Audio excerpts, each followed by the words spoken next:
Traumatika is directed by Pierre Segardis and written by Pierre Segardis and Maxim Rancone. It stars Rebecca Kennedy, Emily Goss, Sean O'Brien, and Sean Whalen. It tells the story of Mikey, who has night terrors. And these night terrors are starting to become reality in a way, in an interesting way, where it kind of becomes worse when his mother begins to have demonic possession signs, or show signs of demonic possession. And then the following years after that, we see the effects on Mikey and his entire family. You've seen my reaction video to the Traumatika official trailer, and I will say it's something that I didn't expect at all. It's very different than the official trailer, than what this movie actually is. I'm trying to pick points out because the subject matter is really, really hard to watch.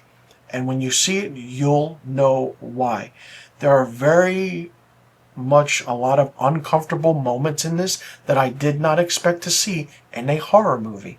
And when I don't expect things like that, I sit back and I'm like, okay, where are we going with this? Where is this leading?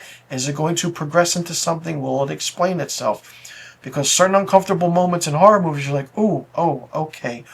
But the subject matter is the uncomfortable moment. Because, like I stated, while it was a difficult watch for me, it will also be a difficult watch for you, especially for how things are done.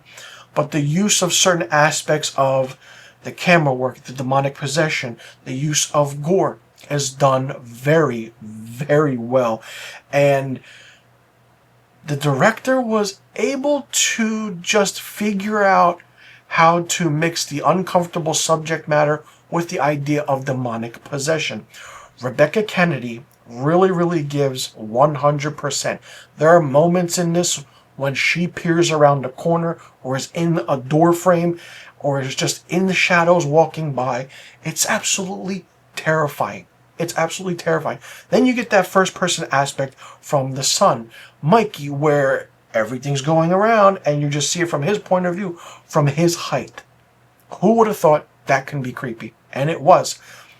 The pacing of this movie is where things kind of miss its mark a little bit, I will just say. The first half is absolutely mind-blowingly genius. Yeah, you could say, oh, this is like its normal, horror movie with the jump scares because they put it in the official trailer. No, it's not, ladies and gentlemen. This movie is very much a 360 from when you watch the official trailer to when you watch the actual film. And I will say that. And the strong parts of this was the camera work. Like, constantly using and just bringing you in. Your eyes are playing the rule of thirds, the blocking, the 360, and then sometimes breaking that 180 rule. If you're in filmmaking like myself, you know that 180 rule, and if you break it, things can get chaotic, and things do get chaotic in this horror film. But then, where things kind of slow down in it a little bit is the second half of this film, where it's like, okay, it's like, all right, can we really do certain things? The movie runs for an hour and 27 minutes. So I will say it's 60 minutes of, pure like, okay, hell, you're in for something great. And it's just like, all right, where are we going with this? Some might not find this a horror movie. Some might find this a thriller in a way, or the subject matter, like I stated. I don't want to touch on the subject matter. You'll understand why. And, it's just, you'll have to see the movie for yourself to understand what is going on in this. But the demonic possession aspect, the subliminal imagery, it's like remembering that first, back when they had to ban the original Exorcist trailer in 1973 with the flashing images. Okay, because that got people scared. It's crazy and everything. There are images in this film that just flash or it stays on Rebecca Kennedy, the actress, and it's like, okay, wait a minute, this is weird. You shift, boom, something happens, and the entity is pretty prominent in this, but it's just a creepiness factor of what, a horror film is and can be. And Traumatika really, really sets the standard. Indie horror films have been really, really done really well since 2022 and onward, and it really shows. Not only that, the aspect of what a film like this can be about, and when kind of entertainment sites pick up on that, indie horror films are coming out, they're pushing it forward, and it's like, okay, this is going to be interesting to see how it all comes together.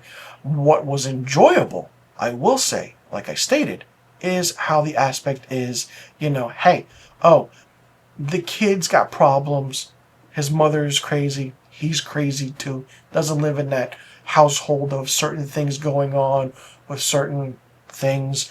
And then it's like, all right, you tackle things in a realistic way by keeping it grounded, also to a point where it's like, boom, let's hit him with a left hook, surprise, slow down a little bit, slow down a little bit, and then boom, rev up the tension to an 11, and then slow it down a little bit again, and then rev it up for like 4, 5, 6 scenes. All the crazy scares are not in the trailer, ladies and gentlemen. It's in the movie itself. And it's absolutely terrifying when the subject matter is terrifying, and when the aspect of the, I will say, the subliminal imagery for me stays with you. This is a film that focuses on certain aspects of terror, a lot of homages to horror films from the past, which I absolutely did like and enjoy. For me, this was really, really interesting, and I didn't expect to be as good as it was. Went into this with an open mind, especially seeing and watching the official trailer. But by word of mouth, this will get people talking, and hopefully it does, because, I mean, there's a lot of things in this that were really, really good. And the acting by the young actor who plays Mikey, fantastic. Rebecca Kennedy really put her all into this. Be on the lookout for her. She's going to be in a lot of films, especially horror, for the coming future. And, hey, it's like, wait, where have I seen her? Oh, she was in Traumatika. So it's going to be interesting. I'm very curious to see what the director Pierre Sigardis does next, especially how he writes his next film, especially Maxim Rancon, who also wrote this film as well. If done right, ladies and gentlemen, it can work, and this worked to a point. For me, Traumatika gets 4.5 out of 5 film reels. Let me know in the comment section what you thought about Traumatika. Did you like it? Did you not like it? What did you think of it? What did you think about the aspect of the story, the scares, the subject matter? Was it very uneasy for you to watch? Did you like the effects? What was your favorite part? What was your least favorite part? And did you think this movie, kind of was very different than any other horror movie you have seen before? Let me know in the comment section about all the questions I just asked. I'm Mr. Filmstock. Thanks so much for tuning in, and I'll see you all in the next review video.